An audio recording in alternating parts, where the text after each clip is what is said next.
नमस्कार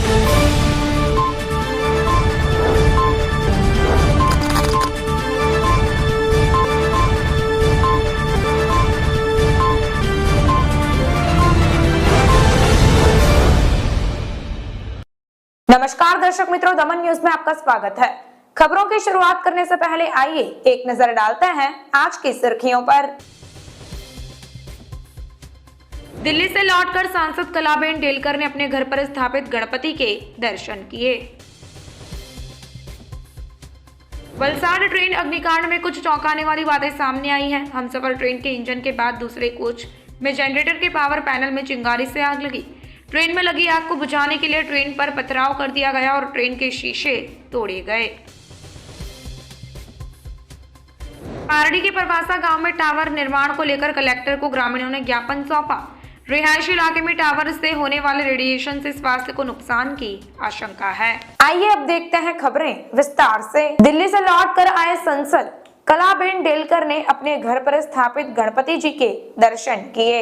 दानह सांसद कलाबेन डेलकर ने संसद कार्यकाल समाप्त होने के बाद दिल्ली से सिलवासा पहुंचकर अपने निवास पर स्थापित गणपति बापा के दर्शन किए। गणेश चतुर्थी पर कलाबेन डेलकर अपने आवास पर गणपति स्थापना में शामिल नहीं हो सकी क्योंकि दिल्ली में संसद सत्र चल रहा था।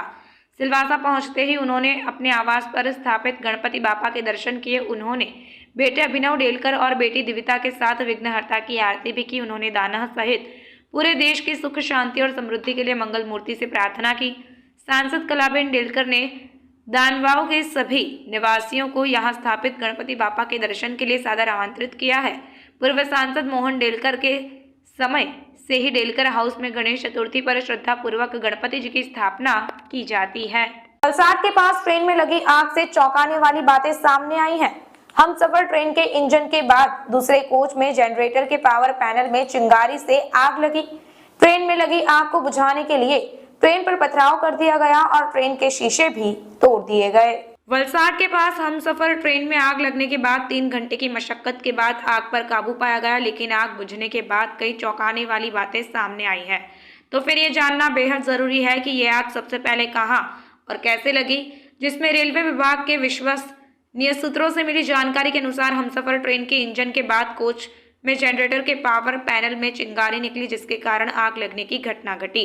हालांकि कुछ लोगों के बीच चर्चा है कि जिस वक्त यह घटना हुई उस वक्त ट्रेन में कॉन्ट्रैक्ट बेस पर काम करने वाले कर्मचारियों को इस मामले में कोई अनुभव नहीं था, जिसके कारण समय रहते आग नहीं बुझाई जा सकी। आग ने विकराल रूप धारण कर लिया और बगल के भी एक कोच में भी अपने कब्जे में लेकर ट्रेन में लगी आग पर काबू पाया गया। सौभाग्य से ट्रेन रोक दी गई और यात्रियों को तुरंत ट्रेन से बाहर निकाल दिया गया। वहीं यात्री कोच समेत ट्रेन के जनरेटर कोच में आग लगने से उसे अलग कर आगे ले जाया गया। इस घटना में रेलवे के एक कर्मचारी हसैन बेलिम ने अपनी जान जोखिम में डालकर आग बुझाने की कोशिश की। हालांकि आग की गर्म भाप से उनके हाथ जल रहे थे। इसके बाद रेलवे की अग्निशमन टीम और वलसाड फायर ब्रिगेड की टीम ने आग पर काबू पाने का प्रयास किया। आग बुझाने के लिए ट्रेन में पथराव कर दिया गया और ट्रेन के शीशे तोड़ दिए गए।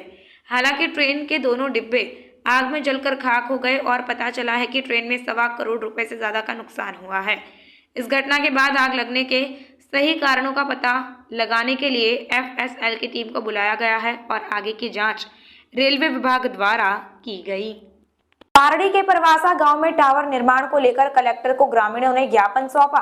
रिहायशी इलाके में टावर के संचालन से होने वाली रेडिएशन से स्वास्थ्य को नुकसान की आशंका है। टावर एजेंसी ने सरपंच से कहा कि आपकी इजाजत की जरूरत नहीं, हम अपना काम जारी रखेंगे। पारडी तालुका के परवासा गांव में अवैध टावर के निर्माण के खिलाफ ग्रामीणों ने विरोध प्रदर्शन किया। कार्रवाई को रोकने के लिए सरपंच समेत ग्रामीणों ने टावर बनाने के लिए दी गई जमीन के मालिक के खिलाफ पारडी मामलतदार और कलेक्टर से लिखित शिकायत की। पारडी के परवासा गांव के सरपंच सुमन भाई पटेल और ग्रामीणों ने कहा कि एयरटेल कंपनी के कर्मचारी आकाश सालुंके टावर बनाने का प्रस्ताव लेकर आए, जिसमें जमीन मालिक चना भाई लल्लू भाई आहिर और उनकी पत्नी मनीषा बेन चना भाई आहिर ने टावर बनाने पर सहमति जताई, लेकिन यह टावर रिहायशी इलाके से 50 फीट दूर है, इसलिए उन्होंने लोगों के स्वास्थ्य को ध्यान में रखते हुए विरोध किया। उनका कहना है कि टावर के ऊंचे होने से रेडिएशन के कारण कोई व्यक्ति बीमार पड़ सकता है और गर्भवती महिलाओं, बच्चों और बुजुर्गों के स्वास्थ्य को नुकसान पहुंचने की आशंका के चलते ग्रामीणों ने कड़ा विरोध जताया है। इस मुद्दे पर ग्रामीण पंचायत में आम बैठक या ग्राम सभा बुलाकर टावर नहीं लगाने का संकल्प लिया गया। इसके बाद भी टावर लगाने का काम जारी रखने वाले ग्रामीणों ने इस संबंध में पारडी मामलतदार और वलसाड़ जिला कलेक्टर को लिखित ज्ञापन दिया है और इस काम को जल्द से जल्द रोकने की मांग की है। कंपनी के कर्मचारी आकाश और उनके वरिष्ठ हनी भाई राठौड़ ने सरपंच से कहा कि हमें आपकी अनुमति की आवश्यकता नहीं है और कहा कि हम अपना काम जारी रखेंगे। हूँ शैलेषभाई आहिर परवासा गाम आहिर फड़िया में रहूँ छूँ। अमरा मोहल्ला में एरटेल कंपनी जो टावर आवવાનો છે એના માટે સરપંચશ્રી અને તલાટીએ જે સાદો દાખલો આપી એમને પરમિશન આપી હતી કે તમે કામ ચાલુ કરી શકો। વહીવટ માટે જે વહીવટી દાખલો આપેલો કાચો દાખલો એના પર તમે કામ ચાલુ કરી શકો। પછી મોહલ્લાના લોકોને ખબર પડી તો એનો વિરોધ ઉઠાવ્યો। એનો વિરોધ એટલા પૂરતો જ છે કે મોહલ્લામાં ઘરના નજીક રાખવાથી નાના બાળકો વડીલો બધાને જે રેડિયેશન લાગે અને એનાથી જે તકલીફ થાય એના માટે અમે એટલા માટે વિરોધ કર્યો કે એ ટાવર આવે તો અમને કોઈ વાંધો નથી, પણ એકાંતમાં લઈ જાઓ, 500 મીટર દૂર અમારા મોહલ્લાથી દૂર જાય એટલી અમારી માંગણી છે। અને તેના માટે અમે પંચાયત તરફથી એક અરજી લખી અને ઠરાવ પણ કર્યો સામાન્ય સભાનો। અને એ ઠરાવની કોપી અમે કલેક્ટરશ્રી, મામલતદાર, ટીડીઓ, પીએસઆઈ બધી જગ્યાએ અમે આપી। તે છતાં પણ એરટેલ કંપનીવાળા જબરજસ્તી અહીંયા આવી કામ ચાલુ કરવા જીસીબી લઈને આવ્યા, તો તેનો અમે વિરોધ કર્યો। અને જો પંચાયતની નામંજૂર છે, ઠરાવ પણ છે, છતાં પણ જો એ લોકો ટાવર ઊભો કરવા માંગે છે તો પછી સરપંચશ્રીનો મતલબ શું, પંચાયતનો મતલબ શું? ગામ લોકોની માંગ એ જ છે કે આ ટાવર અમારા મોહલ્લાથી 500 મીટર દૂર જાય તો અમને કોઈ વાંધો નથી। મારું નામ અશ્વિનભાઈ ગોવનભાઈ પટેલ, માજી સરપંચ, તેમજ મારા મિસિસ પણ માજી સરપંચ। 2 ટંગની અંદરમાં આ ગામ યોગ્ય રીતે ચલાવી ચૂક્યો છું। પણ આ હમણાં અત્યારે ટાવર, કયો ટાવર? એરટેલ ટાવરની કંઈક એ લોકો કંઈ કાર્યવાહી ચાલી રહી અને આગળ કામ દફાવી રહેલા, પણ આજુબાજુવાળાને મંજૂર નથી, ના મંજૂર છે। એટલે ટાવર ના મંજૂર એવું નથી એમ કે એ લોકો ગમે તે લઈ જાય, પણ ગામ મોહલ્લાથી બહાર એના નાના બાળકોને હાનિ નહીં પહોંચે એ તો ધ્યાનમાં લેવા પડે। એના માટે એ લોકોએ વિરોધ કર્યો ને આપણે તેમ નહીં માનીએ, 1 વાર વિરોધ કર્યો, 2 વાર વિરોધ કર્યો। હવે આટલી સંખ્યાની અંદરમાં બી એ લોકો એક બાજુ આટલું એ કરે જ નહીં, માંગતી હોય તો પછી સરપંચનું, માજી સરપંચ કે હાલના સરપંચ કે આખી સરપંચની બોડી કે ગામ લોકો કે સારા માણસો તો આજે કંઈ વેલ્યુ જ નહીં મળે એમ। એટલે એ થકી મારે કહેવાનું તાત્પર્ય એ છે કે આ સમજી જાય તો સારું, ને તો પછી વાતાવરણ ખરાબ બનશે તો જવાબદાર એ રહેશે। બસ। મારું નામ સુમનભાઈ હીરુભાઈ પટેલ, સરપંચશ્રી પરવાસા। મારા ગામના અંદર પહેલાં અમે એમને કાચો દાખલો આપ્યો હતો, બરાબર, પણ ગામ વિરોધ થયો એટલે અમે પાછી ગામ લોકોએ વિરોધ કર્યો એટલે અમે પાછી મારી બોડી સામાન્ય સભા લઈને અમે ના મંજૂર કરી।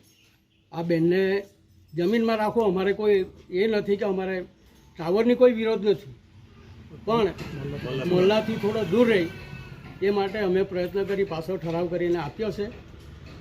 ને બધા જ જ્યાં અમારી જે આપવાની હતી કલેક્ટરમાં, મામલતદારમાં, પોલીસ સ્ટેશન અમે આપી બી દીધી, છતાં પણ એ લોકો ચાલુ કર્યું। પછી મારે પર ઉગ્ર વ્યવહાર કર્યો એ લોકોએ, ટાવરવાળા જે સર્વઈએ કે તમે હું ઉખેડી લેવાના માંગો, હું તમારું આમ કોઈ જરૂર નથી, ધારાસભ્ય આવે કે મંત્રી આવે મને કોઈ પરવા નથી। આમ મારી જોડે વાત કરી, હું વાક્ષીપા ઊભો, એટલે હું એમને કીધું કે તું આવની, હું અહીંયા જ છું, વાક્ષીપા જગદીશભાઈના બાજુમાં જ ઊભો। હું જગદીશભાઈથી વાત 15 મિનિટ, એટલે મને આને જવાબ આપ્યો એવો ફોન કરી। અત્યારે પરિસ્થિતિ સ્ટોપ જ છે, પણ એ લોકો કંઈક જવાબ આપતા નથી। મેં જે અમે માંગ કરી 500 મીટર દૂર લઈ જવાની, એ 15 મીટરથી આગળ મારેથી નહીં લઈ જવાય એવી રીતે હું ઉપર જાણ કરીને પછી તમને જાણ કરીશ। 3 દિવસ પછી મેં એને ફોન કર્યો તો ઉપર મોકલાવેલું, હજુ આવ્યું નથી એમ મને એણે વાત કરી। વાતનો કોઈ નિવાડો નથી। આટલી કાર્યનું બી નહીં માનવાના કે સરપંચની બોડી બી નહીં માનતા હોય તો ટાવરવાળાનું જ ગામ છે કે કેમ? અમારે તો ગામમાં રહેવું છે। હા, તો પછી મારે ગામ હાથે રહેવું કે ભલે બાઈ જોડે રહેવું? ને એને 3 થી 4 વાર મેં મીટિંગમાં એને બોલાવી, એને આવતી જ નથી. તો આ મનીષાબેન છે, મનીષાબેન ધણિયા. મારું નામ હંસાબેન ઠાકોરભાઈ આહિર. હું અહીંયા બાજુમાં, મારી ઘરના બાજુમાં 20 થી 30 ફૂટ નજીક જ છે ટાવર. તો આ છોકરા લોકોને કે બધા વડીલોને નુકસાન લાગે એ માટે અમે ટાવર નામંજૂર કરીએ છીએ. અમારે ટાવર આવવા માટે કંઈ અમારું નામંજૂરી નથી ને આ બેન જોડે બી નામંજૂરી નથી, પણ અમારા મહલ્લામાં ટાવર જોઈતો નથી. એટલા માટે અમે લાંબે દૂર લઈ જઈ શકે. મનીષાબેન સનાભાઈ આહિર કે આટલું બધું સમજાવતા છતાં કોઈનું માનતી નથી. સરપંચ કે કોઈ બીનું ગાળો આપે છે ને કોઈ બી માણસોને બધાને રોકે છે ને ગાળો આપીને એ લોકો પાસે બધા પર સહી કરાવીને હિંમત રાખીને બધાને ડબડાવીને ગાળો આપીને કોઈનું માન્ય કરતી નથી. એટલે મેં જેસીબી 2 વાર આવ્યું તો 2 વાર અમે જેસીબીને અટકાવ્યું છે, છતાં પણ એ અમને માનતી નથી ને ગાળો આપે છે ભરમસાટ. જે કોઈ સારી વાત કરે છે એ લોકોને બી ગાળો આપે છે ભરમસાટ. ને એકપીસ એમ કે આ આજુબાજુમાં બી એ લોકોને બધાને હું બતાવું એમ. એની જમીન છે એના ટાવર માટે એને પેલું છે, પણ અમને બી અમારે જીવનું જોવાનું હોય કે નહીં. આજુબાજુમાં નાના બાળકો ભણે છે એ લોકોને બી નુકસાન તો થાય છે ને. એટલા માટે અમે વડીલોને કે બધાને જોવું પડે ને, એટલા માટે અમે ના પાડીએ છીએ, છતાં એ માનતી નથી. અમારે તો મલ્લામાંથી અમારે અહીંયા टावर જોઈતો નથી, એ જ અમારી માંગ છે. दमन में 7 दिन के श्री जी की डीजे के साथ विसर्जन यात्रा निकाली गई, जिसमें भक्त झूमे. दमन में 7 दिन के गणपति बापा का विसर्जन किया गया. दमन के समुद्र तट पर डीजे ढोल नगारा के साथ कड़ी पुलिस व्यवस्था भी की गई. इसके साथ ही फायर ब्रिगेड के जवानों को तैनात किया गया. पूर्व सांसद गोपाल दादा भी इस पर नजर रखे हुए हैं. तो भक्तों ने आरती कर गणपति बापा मोरिया, अगले बरस लवकरिया के नारे लगा के गणपति बापा का विसर्जन किया. 7 दिवसीय गणपति विसर्जन के दौरान दमन 332 से घाट तक लंबी कतार देखी गई. भक्तों ने हर्षोल्लास के साथ बापा को विदाई दी. पारवी में स्कूल कॉलेजों के बाहर बिना लाइसेंस के 25 बाइक मोपेड चालकों को ट्रैफिक पुलिस ने आरटीओ मेमो किए जारी. पारडी शहर के विभिन्न स्कूलों और कॉलेजों में छात्र बिना लाइसेंस के बाइक मोपेड लेकर आते थे. पारडी ट्रैफिक पुलिस ने उन्हें नियमों के बारे में जागरूक करते फुसफुसाहट फैल गई.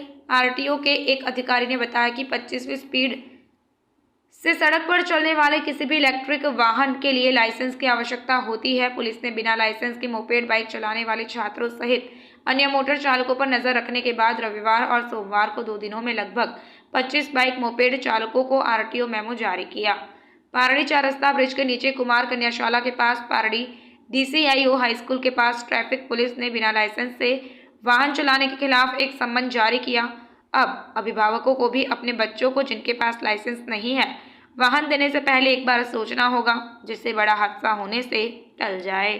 केंद्रीय विद्यालय सिलवासा द्वारा मेरी मिट्टी मेरा देश अभियान की अमृत कलश यात्रा का शुभारंभ किया गया. केंद्रीय विद्यालय सिलवासा द्वारा आयोजित आजादी का अमृत महोत्सव के तहत मेरी मिट्टी मेरा देश अभियान की अमृत कलश यात्रा निकाली गई.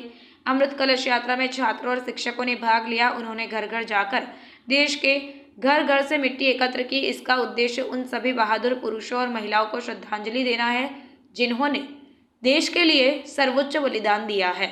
इस कार्यक्रम को सफल बनाने के लिए पुलिस कर्मियों, मीडिया कर्मियों, छात्रों, शिक्षकों और अभिभावकों ने उत्साहपूर्वक भाग लिया. इससे निश्चित रूप से देशभक्ति की भावना बढ़ाने और मातृभूमि के प्रति हमारी प्रतिबद्धता को साकार करने में मदद मिलेगी. आज केंद्रीय विद्यालय में जो मेरा माटी मेरा देश की कलश यात्रा निकाली गई है, तो क्या है ये उद्देश्य निकालने का? पहले तो नमस्कार, मैं अनंत सिंह केंद्रीय विद्यालय सिलवासा परिवार से आप सभी को अभिनंदन करता हूं. जो हमारा देश आज़ादी का अमृत काल मना रहा है, तो आज़ादी के अमृत महोत्सव के अंतर्गत जो मिनिस्ट्री ऑफ एजुकेशन और मिनिस्ट्री ऑफ कल्चर के जो साझा निर्देशों के अनुसार केंद्रीय विद्यालय सिलवासा परिवार आज कलश यात्रा का आयोजन किया है. इसका मुख्य उद्देश्य ये है कि जितने भी नागरिक हैं देश के, उनसे देश की मिट्टी हमें इकट्ठा करना है. साथ ही साथ देश के प्रति जो हमारी प्रतिबद्धता है उसको हमें संकल्प लेना है. और जिन वीरों एवं वीरांगनाओं के कंट्रीब्यूशन से, जिनके संघर्षों से, जिनके बलिदानों से हमारा देश आज़ाद हुआ है, उन्हें नमन बंदन करते हुए देश की मिट्टी को माथे से लगा के देश के प्रति अपनी प्रतिबद्धता को महसूस करना है एवं सभी को इसके प्रति जागरूक करने की प्रयास करना है। धन्यवाद। समाचार के अंत में आइए एक नजर डालते हैं आज के मुख्य समाचार पर। दिल्ली से लौटकर सांसद कलाबेन डेलकर ने अपने घर पर स्थापित गणपति के दर्शन किए। वलसाड ट्रेन अग्निकांड में कुछ चौंकाने वाली बातें सामने आई हैं। हमसफर ट्रेन के इंजन के बाद दूसरे कोच में जनरेटर के पावर पैनल में चिंगारी से आग लगी। ट्रेन में लगी आग को बुझाने के लिए ट्रेन पर पथराव कर दिया गया और ट्रेन के शीशे तोड़े गए। पारडी के परवासा गांव में टावर निर्माण को लेकर कलेक्टर को ग्रामीणों ने ज्ञापन सौंपा। रिहायशी इलाके में टावर से होने वाले रेडिएशन से स्वास्थ्य को नुकसान की आशंका है। तो ये थी अब तक की खबरें। फिर मिलते हैं और खबरों के साथ। देखते रहिए दमन न्यूज। नमस्कार।